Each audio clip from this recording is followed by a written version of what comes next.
सरस्वती नमस्तुभ्यं वरदे कामरूपिणी विद्यारम्भं करिष्यामि सिद्धिर्भवतु मे सदा। Hello friends, Orson is back once more. আজি আমি এটা গান গাম, আপোনালোকে মোৰ লগত গাব দেই। No, no, no pro এডেজ ভাল, no pro এডেজ ভাল। এডহেপ, এডহেপ, এডহেপ প্ৰিপকন ইণ্টাৰ, এডহেপ প্ৰিপকন ইণ্টাৰ। আপোনালোকে এই গানটো গাব পাৰিছেনে? একো নাই। আজি আমি আমাৰ টপিকটো আলোচনা কৰাৰ পাছতে আপোনালোকে এই গানটো সহজে গাব পাৰিব। আৰু আজি আমাৰ টপিকটো হ'ল parts of speech of English grammar. আহকচোন অলপ আলোচনা কৰি লওঁ। Parts of speech are words in a sentence which do a specific job according to their use. These words are divided into classes. These classes are called parts of speech. অৰ্থাৎ বন্ধুসকল, বাক্য এটাত থকা শব্দ কেইটাই কিছুমান নিৰ্দিষ্ট কাম কৰে, অৰ্থাৎ স্পেচিফিক জব। আৰু কিহৰ অনুসৰি কৰে? একৰ্ডিং টু দেয়াৰ ইউজ, সিহঁতৰ ব্যৱহাৰ অনুসৰি কৰে।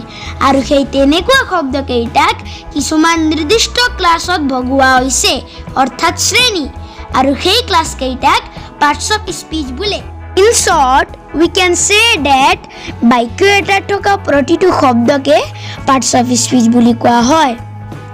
There are 8 parts of speech. They are noun, বিশেষ্য, pronoun, সৰ্বনাম, adjective, বিশেষণ, verb, ক্ৰিয়া, adverb, ক্ৰিয়া বিশেষণ, preposition, সম্বন্ধবাচক, conjunction, সংযোজক আৰু interjection অৰ্থাৎ বিস্ময়বোধক। Okay? Now, what is noun? Noun is a naming word. আৰু নাম কিহৰ হ'ব পাৰে? পাৰ্চন অৰ্থাৎ ব্যক্তি, প্লেচ অৰ্থাৎ ঠাই, আৰু থিং অৰ্থাৎ বস্তু ইত্যাদি। উদাহৰণস্বৰূপে ৰাম ইজ এ টিচাৰ। ইয়াত নাউন কোনটো হয়? ৰাম, আৰু এইটো পাৰ্চনৰ নাম। Tezpur is a beautiful city. ইয়াত নাউন কোনটো হয়? তেজপুৰ, আৰু এইটো প্লেচৰ নাম। The lotus is a beautiful flower. ইয়াত নাউন কোনটো হয়? লোটাছ, আৰু এইটো থিঙৰ নাম। অ'কে? অৰ্থাৎ বন্ধুসকল, নাম বুজোৱা শব্দকে নাউন বুলি কোৱা হয় দেই। Now, pronoun. A pronoun is a word used in place of noun. নাউনৰ সলনি ব্যৱহাৰ হোৱা শব্দকে pronoun বোলে। উদাহৰণস্বৰূপে Ram is a teacher. Ram এজন শিক্ষক। He teaches English.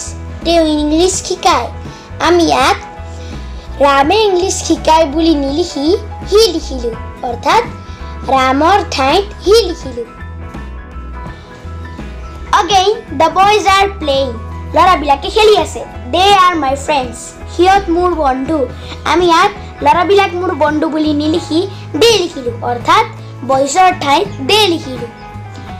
অ'কে? ইংৰাজীত আৰু বহুতো প্ৰনাউন আছে, যেনে হি, সি, আই, উই, আছ, মাইন, আৱাৰ্ছ, দাও, দি, U, yours, it, him, her, them, their, etc. Okay? Now, adjective.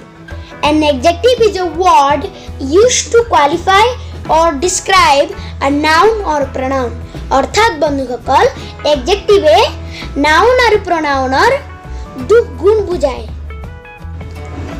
উদাহৰণস্বৰূপে Ram is a good teacher. কেনেকুৱা টিচাৰ? Good teacher. এই গুডে ৰামৰ গুণ বুজাই আছে, আৰু এই গুডে হ'ল adjective. Okay? Again, the lotus is a beautiful flower. কেনেকুৱা ফ্লাৱাৰ? Beautiful flower. এই বিউটিফুলে লোটাছৰ গুণ বুজাই আছে, আৰু বিউটিফুলে হ'ল adjective. Okay?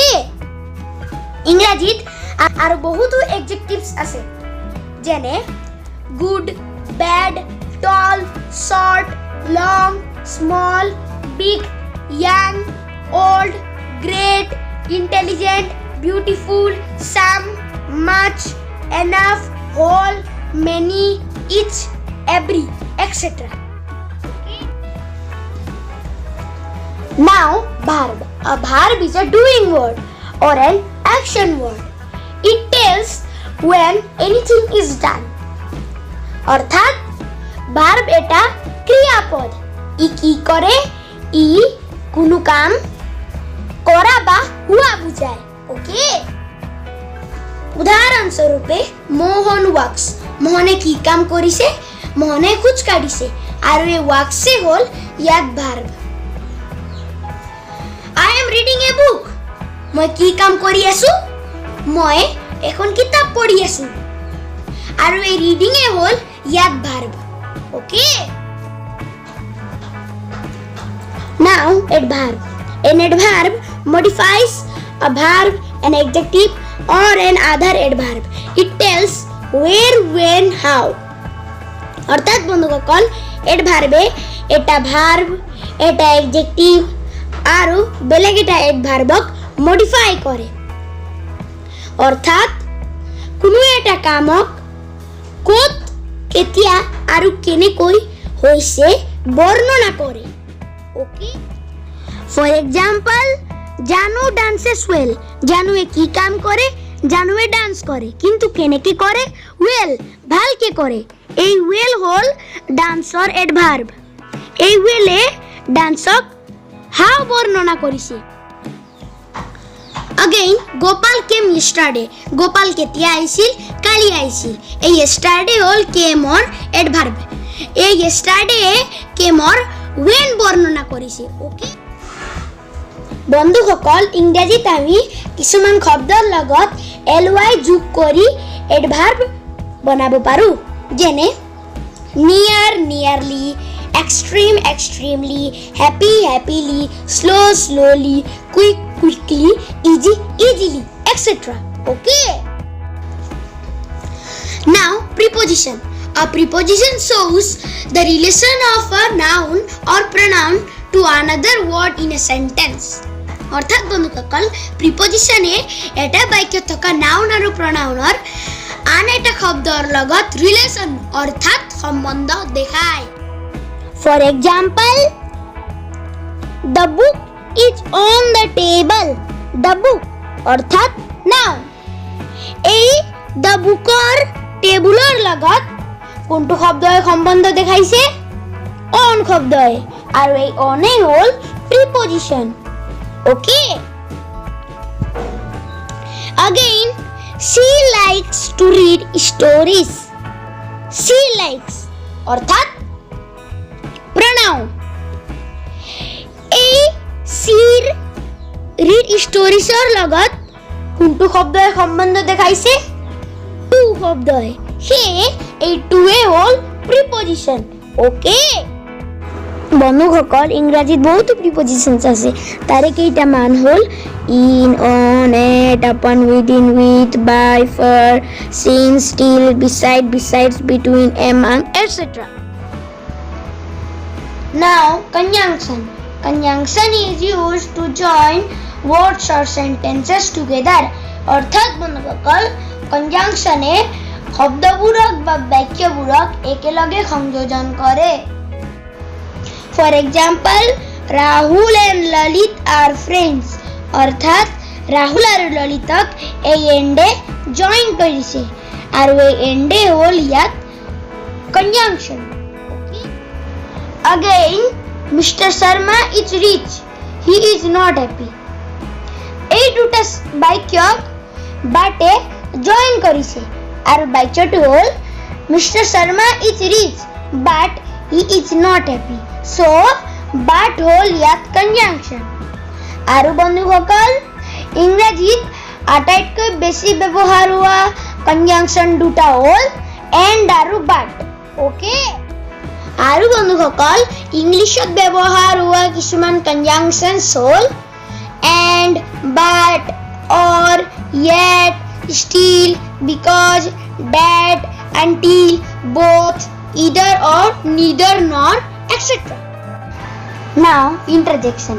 Interjection shows sudden feelings অৰ্থাৎ বন্ধুসকল ইন্টাৰজেকশনে আমাৰ মনত হঠাতে উদয় হোৱা কিছুমান ভাৱ প্ৰকাশ কৰে। For example, hurray we have won the match অৰ্থাৎ বন্ধুসকল হুৰে আমি মেচটো জিকিলো। Oh, it's too hot today অৰ্থাৎ আজি বৰ গৰম আছে। এই দুটা বাক্যত হুৰে আৰু হ'ল ইন্টাৰজেকশন।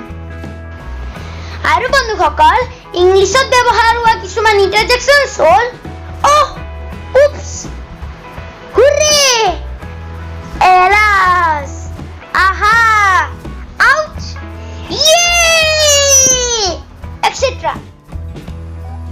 গতিকে বন্ধুসকল আমি গম পালো যে এটা বাক্যত থকা প্ৰত্যেকটো শব্দই হ'ল পাৰ্টস অফ স্পিচ আৰু ইংলিছ গ্ৰামাৰত 8টা পাৰ্টস অফ স্পিচ আছে। সেইবোৰ হ'ল noun, pronoun, adjective, verb, adverb, preposition, conjunction and interjection। এতিয়া এই 8টা পাৰ্টস অফ স্পিচক আমি মনত ৰাখিবলৈ সেই গানটো গাম। গানটো কি আছিল? No pro address verb, no pro address verb, adhep, adhep, adhep prep con inter, adhep prep con inter। গানটো কি আছিল? No pro address verb, adhep prep con inter। এতিয়া এই গানটোত সেই 8টা পাৰ্টস অফ স্পিচ সোমাই আছে।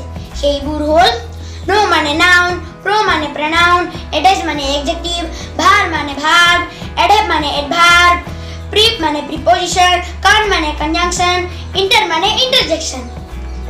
So আকৌ এবাৰ গাই চাওঁ। No pro address verb, adhep prep con inter। These are parts of speech belongs to English grammar. So keep on singing and keep watching. Learn from home. #stay home. Be safe. Save the world. Thank you. Jai Hind.